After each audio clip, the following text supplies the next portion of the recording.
இன்று ஆண்டவருடைய வார்த்தையை நாம் தியானிப்போமா?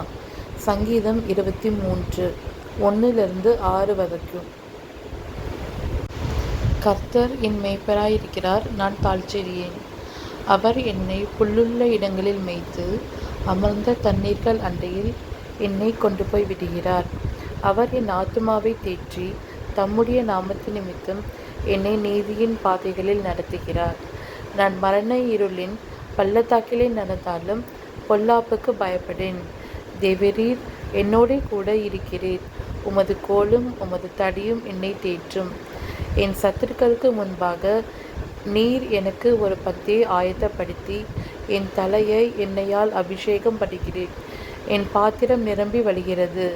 என் ஜீவனுள்ள நாளெல்லாம் நன்மையும் கிருபையும் என்னை தொடரும். நான் கர்த்தருடைய வீட்டிலே நீடித்த நாட்களாய் நிலைத்திருப்பேன். ஆமேன்.